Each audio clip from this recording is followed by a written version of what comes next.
It's 24th of November. Ukraine Media Center Ukraine Forum continues its operation. My name is Vasyl Samokhvalov, and joining us online is Mariia Mezentseva, People's Deputy of Ukraine, head of the parliamentary delegation of Verkhovna Rada into Parliamentary Assembly of Council of Europe. Miss Mariia, good afternoon. Do you hear me? Can you hear me, Miss Mariia?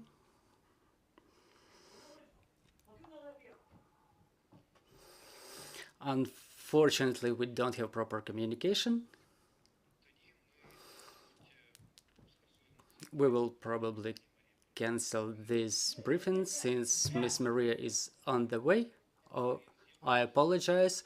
Miss Mariia is back online. Oh, can you give me at least 2 minutes? We will try to sort things out in a prompt way. Miss Mariia, the question to you as to the person who represents Ukraine in Europe, specifically in Parliamentary Assembly of Council of Europe. Yesterday, the European Parliament approved the resolution on recognition of Russian Federation as the state sponsor of terrorism. The question is simple. What's going on? What's coming? The answer is simple. The power of word is very big. During the last meeting of the Parliamentary Assembly of Council of Europe and Parliamentary Assembly of NATO,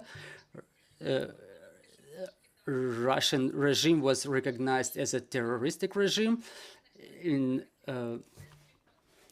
Parliamentary Assembly of Council of Europe, they came further.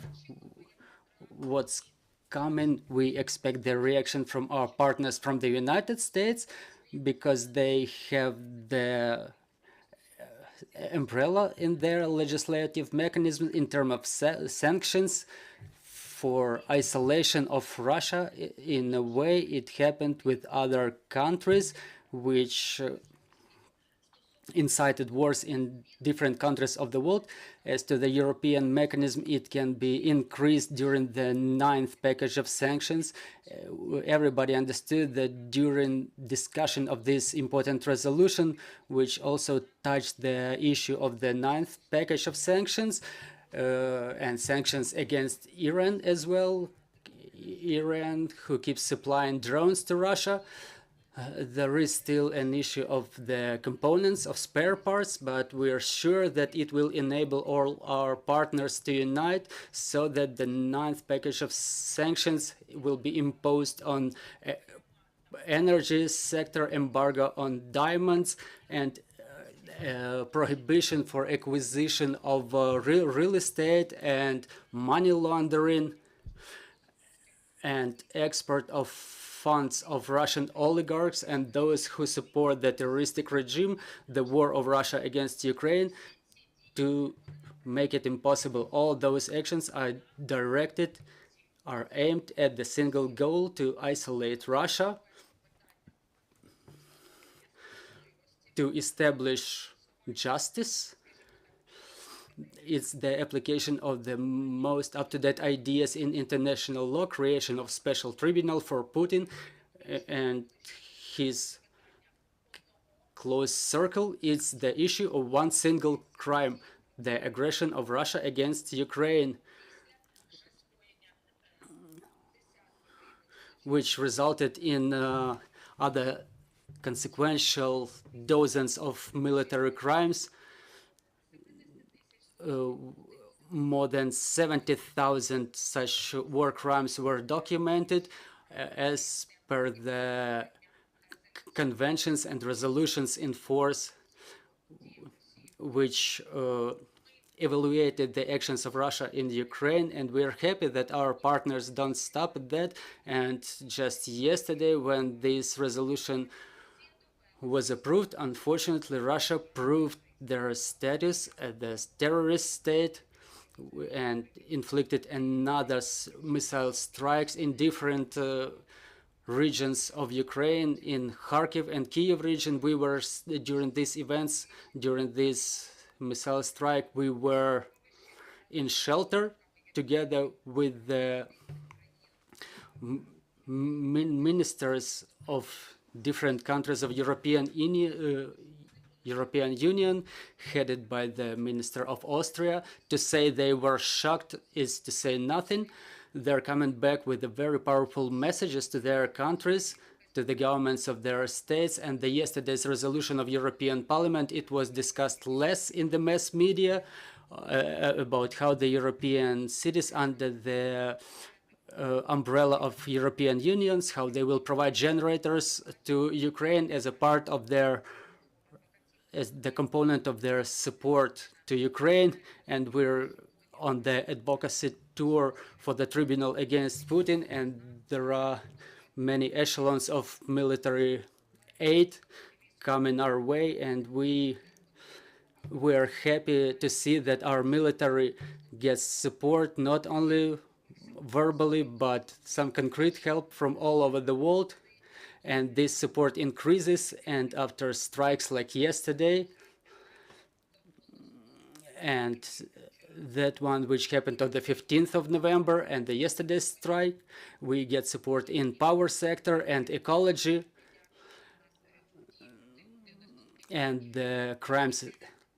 There is a new notion of the crimes against humanity, and there is also a new term such as ecocide, and all the partner states, they support us. We will have questions in our studio.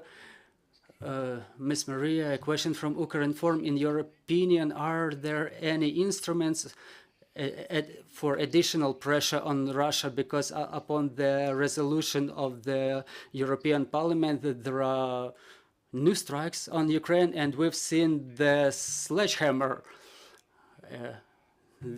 Talking about sledgehammer, the head of military corporation Wagner, in response to this resolution, he handed the sledgehammer drawn with blood, and this is so-called the reaction of Russia to the sanctions.